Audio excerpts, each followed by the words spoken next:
Friends, আমি তমালি। আমার বাগানে আপনাদের সবাইকে অনেক স্বাগত জানাই। আজকে আবার চলে এসেছি সেই চন্দ্রমল্লিকা নিয়ে।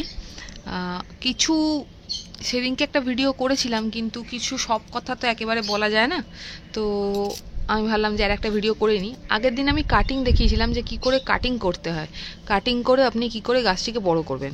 তো আজকে যেটা বলবো সেটা হলো ওর খাবার। আপনি কি খাবার দিতে পারেন মাটিতে করা ক্রিসেন্থিমামের জন্য, কারণ অনেকে বালিতে করেন। আমি যেরকম বালি মাটিতে করি, বালির ভাগ বেশি মাটির ভাগ কম। অনেকে শুধু বালিতে করেন, আবার অনেকে শুধু মাটিতে করেন। তো আমার যে ভাগটা হলো সেটা হলো আমি বালির পরিমাণ অনেক বেশি দিই। আমি প্রায় 60% শুধু স্যান্ডই দিই আর 40% মাটি দিই। তো কারণ আমার মাটিতে ফাঙ্গাল প্রবলেম খুব বেশি হয়, কারণ আমার খুব একটা ভালো শেড এরিয়া নেই। আমাকে শেড নিজে হাতে বানিয়ে নিতে হয়েছে। দেখুন এখানে প্লাস্টিক দিয়ে, তাতেও ঝড় বৃষ্টিতে খুব খারাপ হাল। তো মোটামুটি এর খাবার নিয়ে বলি আজকে।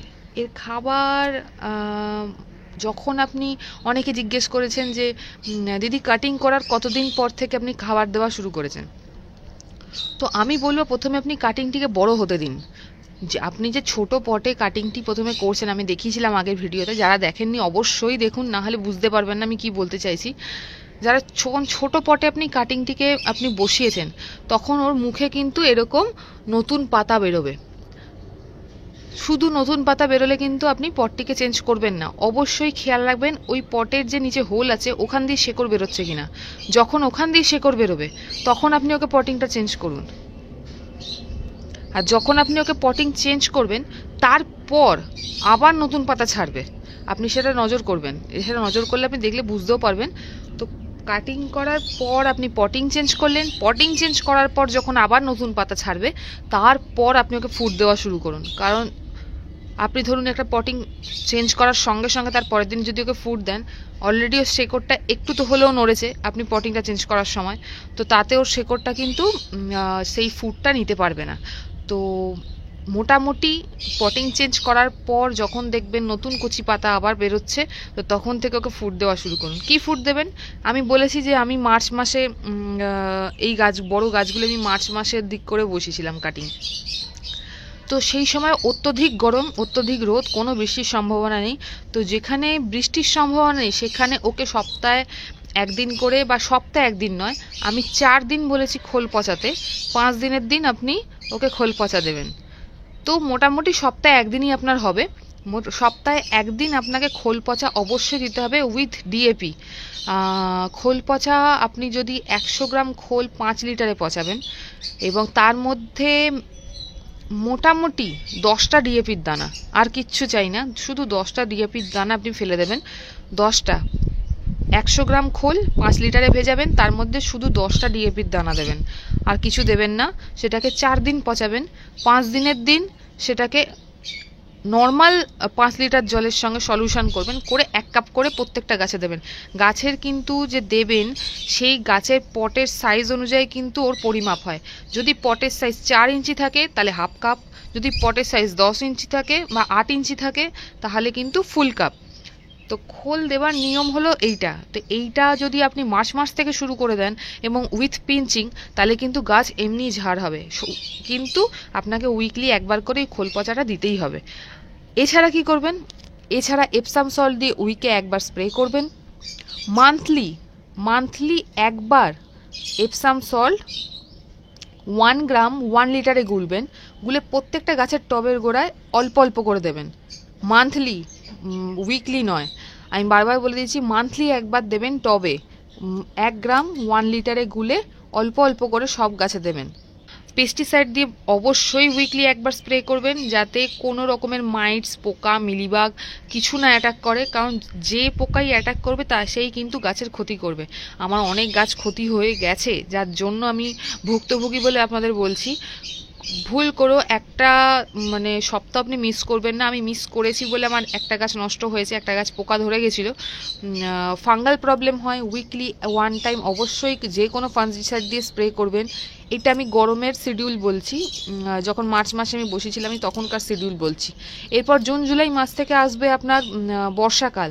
তো তারপর থেকে কিন্তু আপনি ওকে কোনো খাবার দিতে পারবেন না, কারণ বর্ষাকালে খাবার দেওয়াটা খুব রিস্কি। কারণ এত বৃষ্টি হবে যে আপনি খাবার দেওয়াটা সম্ভব নয়, কিন্তু দেওয়া সম্ভব।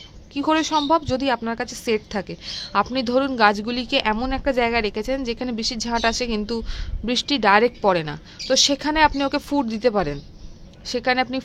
পারেন। যেরকম ফুড হলো শুকনো কোনো গুঁড়ো ফুড, যেরকম এনপিকে 19 আমি দিতাম, কিন্তু জলে গুলে সলিউশন করে। আপনি এনপিকে 1 লিটারে 1 গ্রাম গুলে মোটামুটি যতটা গাছ খেতে চায় সেরকম অনুযায়ী দেবেন। আমি বারবার বলে দিচ্ছি, এটি কিন্তু যদি আপনার শেডে থাকে। যদি শেডে না থাকে তাহলে আপনি কিন্তু কোনো সার দেবেন না। যে সার দেবেন সেই সারই কিন্তু গাছটিকে ফাঙ্গাল প্রবলেমে চেঞ্জ করে দেবে। কারণ আমার সেট ছিল না, আমার 6টি গাছ মারা গেছে, আমি আগের ভিডিওতেও বলেছি। তো এখন আপাতত হাতে বানিয়েছি একটা শেড, আপনারা দেখে বুঝতে পারবেন। কোনো রকমে একটা কিছু বানিয়েছি এদেরকে বাঁচানোর জন্য। তো সেখানে আপাতত আমার এই কটি গাছ বেঁচে আছে। তো আমি তাই জন্য আপনাদের বলছি, যদি শেড না থাকে তাহলে ভুল করেও কোনো রকম ডিকম্পোজ ফার্টিলাইজার বলুন, এনপিকে বলুন, কোনো ফুড মাটিতে দেবেন না। যখন দেবেন রোদ উঠেছে তখন একবার করে এপসাম সল্ট আপনি স্প্রে করে দেবেন, আর পেস্টিসাইড বিকেলবেলা স্প্রে করবেন।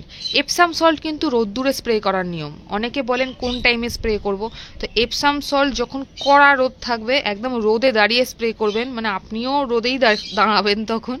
রোদ ছাড়া এপসাম সল্ট স্প্রে করা যায় না। আর ফাঞ্জিসাইড, পেস্টিসাইড এইসব যা আছে এটা কিন্তু অবশ্যই সূর্য ডোবার পর স্প্রে করা ভালো, কারণ যত পোকার অ্যাটাক কিন্তু রাত্রির বেলার দিক করে হয়। তো আপনি যদি সকালবেলা স্প্রে করে রাখেন সেটা বিকেলবেলা হতে হতে তার অ্যাকশন কিছুটা হলেও কেটে যাবে।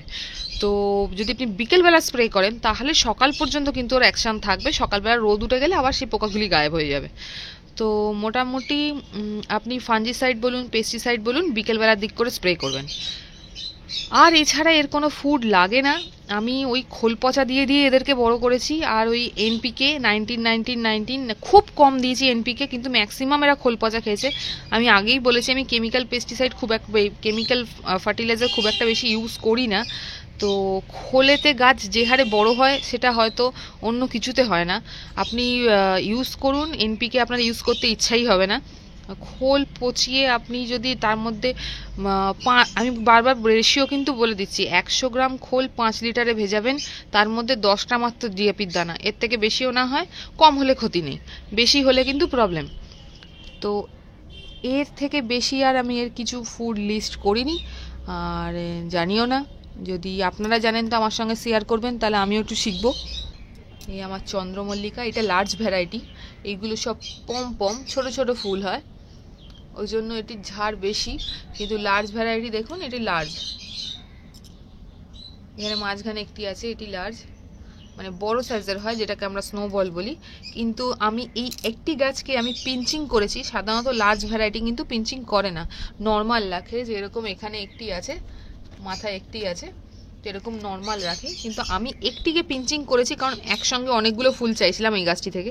তো দেখি কি হয়, শীতকাল আসলে আমি অবশ্যই আবার ভিডিও করব। আশা করি আপনাদের যা কোশ্চেন ছিল আমি তা অ্যান্সার দেওয়ার চেষ্টা করছি। হয়তো পেরেছি কি পারিনি সেটা আপনারা আমাকে বলুন। আর কি যদি কিছু জানতে চান তো অবশ্যই টেক্সট করুন, তার অ্যান্সার অবশ্যই দেব।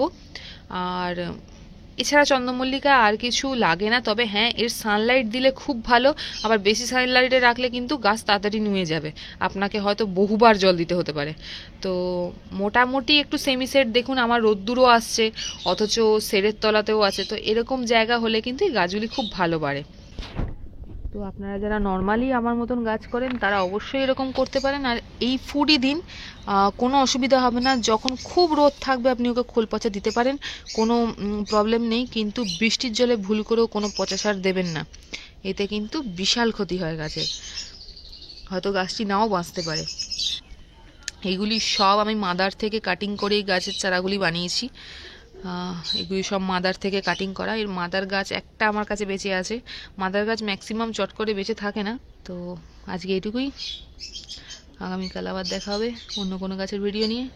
আপনাদের কোনো কোশ্চেন থাকলে অবশ্যই টেক্সট করুন, আমি অ্যান্সার দেওয়ার চেষ্টা করব। আর পছন্দ হলে অবশ্যই লাইক করুন, শেয়ার করুন আর সাবস্ক্রাইব করুন।